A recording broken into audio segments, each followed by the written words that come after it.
شعر سے بھی زیادہ ایک واقعہ پیش کرنا چاہتا ہوں، اگر سننا پسند فرمائیں گے۔ ایک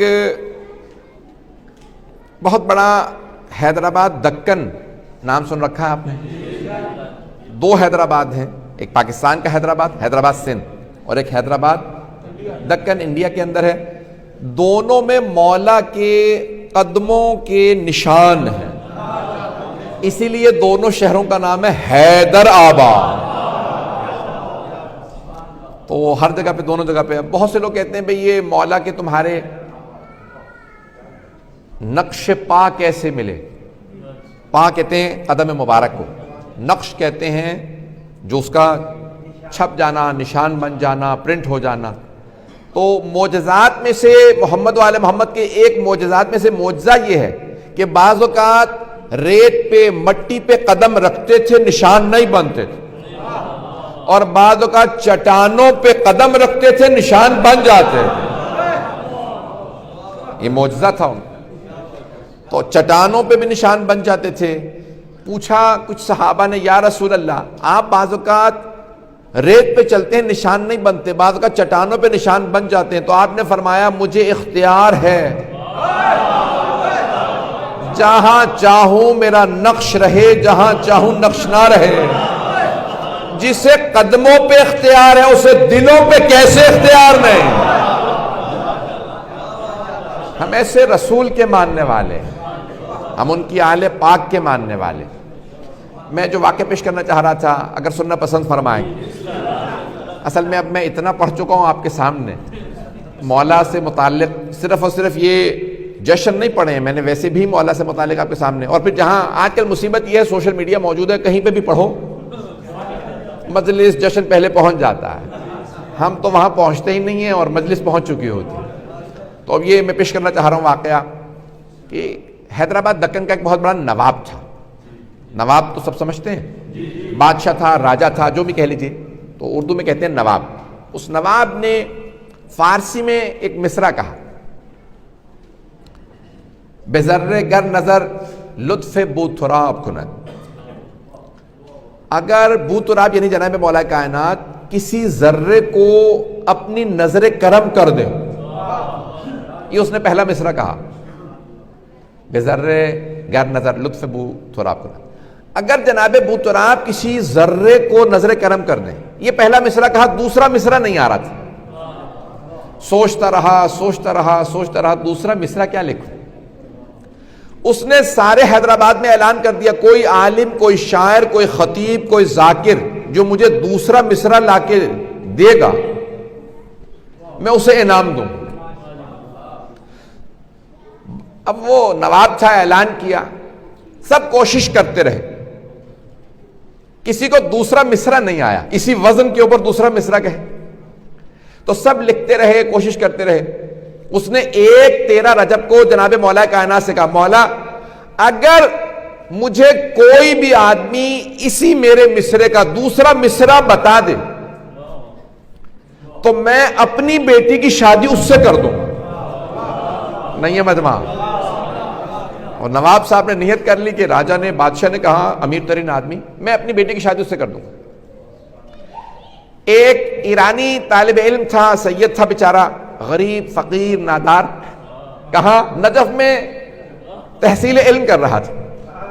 ایک دن زری پہ گیا، کہا مولا مجھ سے غربت برداشت نہیں ہوتی، میں نے بہت فاقے کر لیے، آپ کی بارگاہ میں رہتا ہوں، فاقے کرتا ہوں، اب فاقے برداشت نہیں کروں گا، مجھے کچھ دیجئے۔ نہیں ہے مجمع؟ شکوہ کس سے کیا؟ مولا سے۔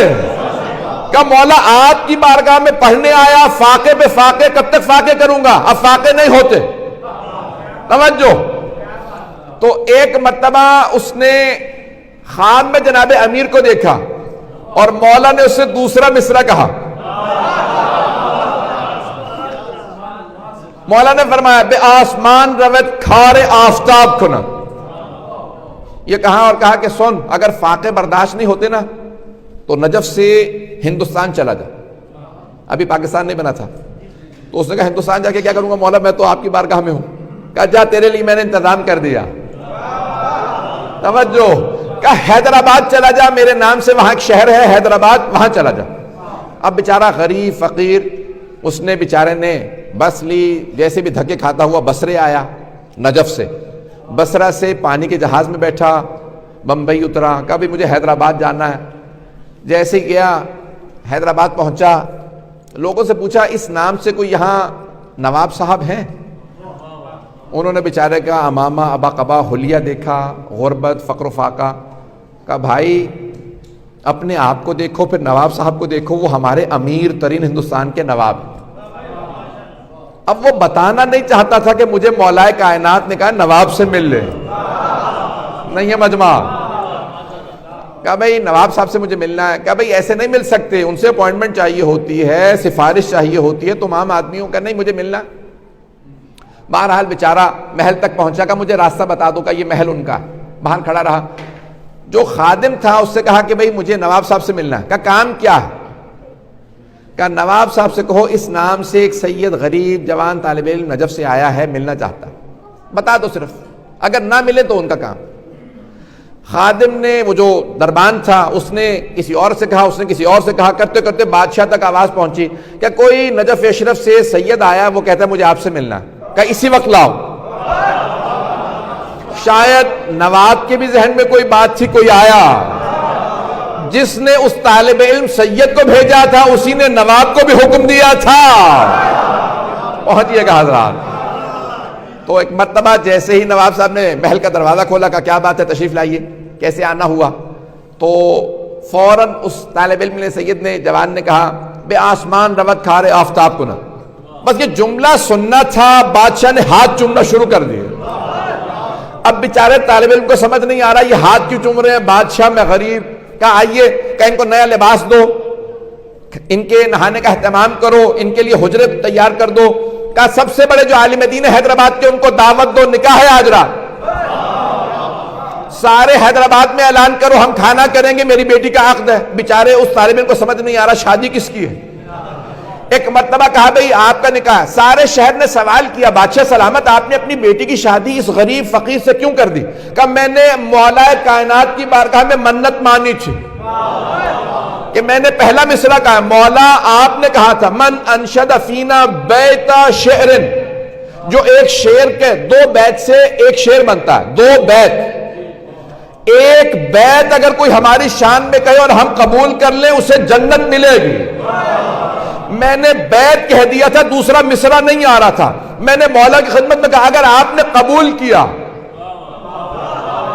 تو مجھے دوسرا مصرع سکھا دیں، مجھے دوسرا مصرع نہیں آیا، کہ مولا اگر آپ نے قبول کیا کوئی آدمی بھیجیں جو میرے مصرے کا دوسرا مصرع کہے میں اپنی بیٹی کی شادی اس سے کر دوں گا۔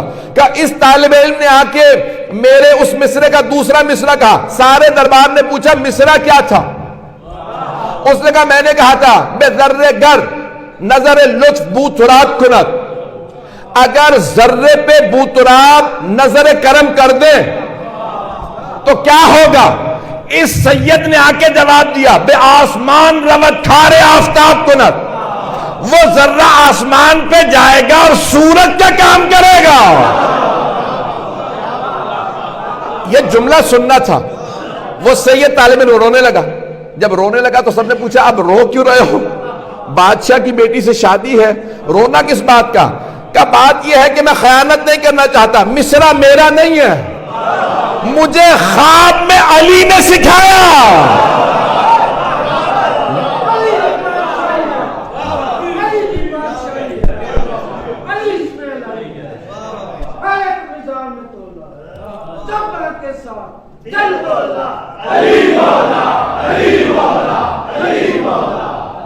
اور فرمائے جانے گرا واقعاً اگر جناب مولا کائنات ذرے پہ نظر عنایت کر دیں تو پھر وہ واقعاً آسمان پہ چڑھ جاتا ہے اور آفتاب کا کام کرنے لگتا ہے۔